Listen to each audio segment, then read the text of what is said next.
Hello, hello, hello, Aquarius. Hello, Aquarius.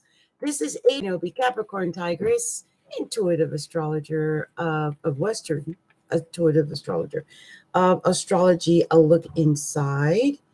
And I am coming to you with your May horoscope for 2019, May 2019 horoscope for Aquarius. Okay, so let's see what's going on. Let me get comfortable here for a second.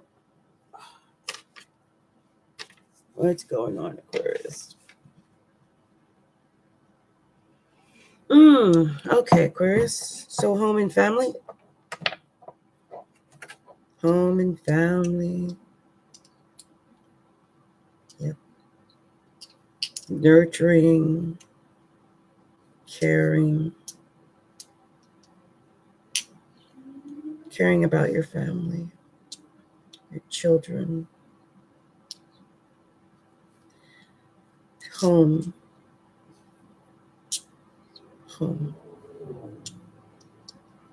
Comfort. Okay.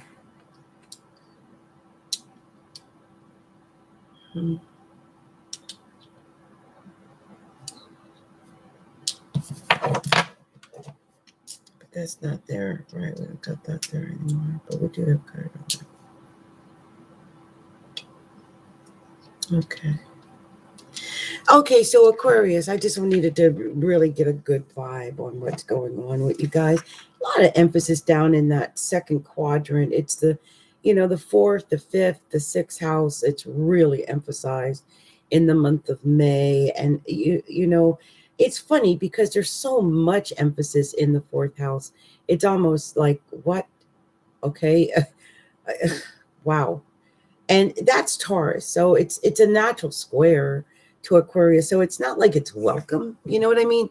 It's one of those things where you have to deal with it. So there could be some issues that pertain to like your home or apartment, your family, your actual family members, your actual like communicating with members of your family, people that you live with, and that's really all family, really the whole. But then what's going to happen is then after the 21st, then the emphasis is going to go into the fifth house, which is like your children and love and romance and dating and taking chances and even entrepreneurships, like your business, because Mars has been there and you're probably feeling kind of entrepreneurial. But when the Sun and Mercury get there, it's going to add that real boost that you need in that area. Mars moves out of Gemini and goes into Cancer around the 16th. That's your sixth house of work, and the North Node's going to be there in the sixth house of work as well. So I could see an emphasis after the 16th really being in work and you putting forth a great deal of energy in work. Now, it could come out in like your health. It could come out that way. I mean, when it's Cancer, I would just say watch your emotional health, because Cancer is more the emotional health than anything else. Emotional, psychological health. And just be cautious of feeling resentment, maybe even because you feel like you're giving too much emotionally. Maybe feel like you're giving too much emotionally at your work, giving too much emotionally in the area of like service to others, what you might be doing in that area.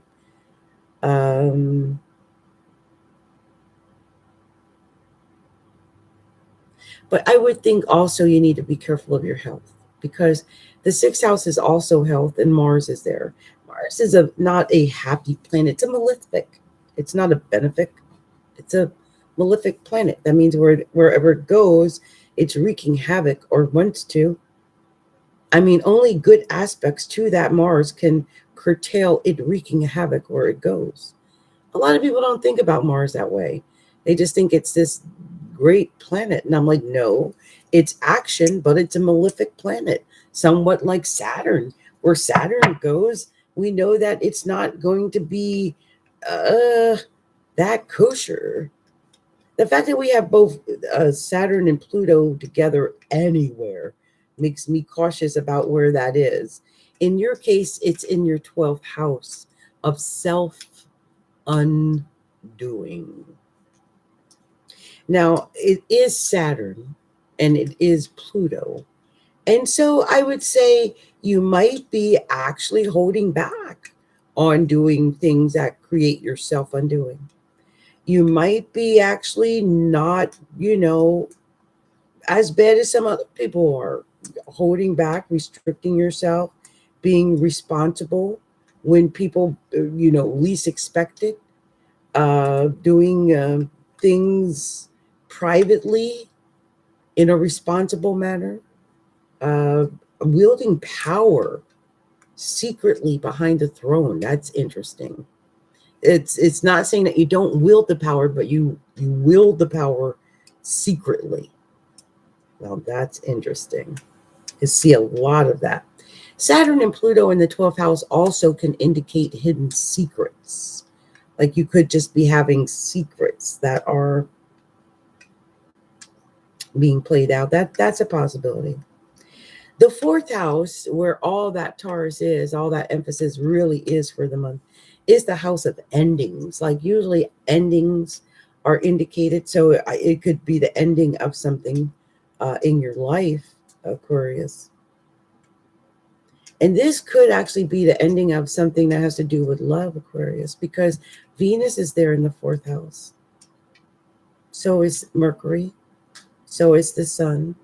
So is the moon. Well, on the 4th, the full moon, or excuse me, new moon will be in there. And I would watch out on the 4th of May when the new moon is in your 4th house, because that might be a day you might, especially with Mercury, with Uranus there, with Mercury and Venus and the sun, the new moon might just lead to erratic communications about love, erratic communications about your feelings, and that really may cause somewhat of an explosion because Uranus is there. So please be aware of that. Venus, new moon, sun, Uranus, Mercury, stellium happening in the 4th house of endings. It could also just mean that there's, a lot of loving and nurturing and mothering and that type of thing happening in the month of May. Uh, as I mentioned, the sun and Mercury being in the 5th house does tend to rule things like luck and romance and chance and just taking risk of all times, and even entrepreneurship. I would definitely look at that throughout the month, and your work life is highlighted with Mars moving into the 6th house as of the 15th with the North Node. Neptune is in your second house of money all month, so please be cautious of your money and realize that you don't know everything when it comes to your money. You might think you know everything, but you don't know everything when it comes to your money because Neptune is there. And that just means something about the money is hidden or secret or, just not exposed or shown the way you think it is. So I would just be really extra cautious about anything that had to do with my money. Also, you might find that some of your friendships and things are pulling back. You might even feel like you've lost some friends on like Facebook and stuff lately. I don't know. It could just be because of that Jupiter that's retrograde in the 11th house. And the sun's going to be opposing the 11th house after the 21st of May. So you might feel like you've lost some support there. But just know it's only a temporary transit. It's nothing too serious to be worried about. And then lastly, that full moon, which is going to be in Scorpio on the 27th of, I don't know, where did that just go? I forget that. But the full moon is going to be in in Scorpio on the 27th. And that is going to be in your 10th house on the May 18th. And so when the full moon gets into Scorpio, that is really highlighting your career. And it's going to be setting off some of the things that are going. No, I think it'll be fine with what's going on in the 4th house because they're in the earlier degrees. But I would just be cautious and aware of that you're going to be have a lot of emotion in the career. For some reason, your image, your reputation, and your career are emotionally charged, especially around the 18th of May. I would say the 17th and 18th of May. There could be some emotional things happening in your career. And I would be careful of it because Mars is going to be in your career at that time. So Mars in your work. So Mars is going into Cancer. And that, Cancer in the 6th house, that in and of itself is emotions in work. Okay. But the ruler of Cancer is the moon. And so that full moon sitting up in the 10th house like that, be careful of emotion or emotionality at work. Emotions, or maybe your boss will be extra emotional, or people will be extra emotional at your work. Please be aware of that. This could be an issue for you. Okay, you guys. Well, I'm going to go ahead and leave it with that.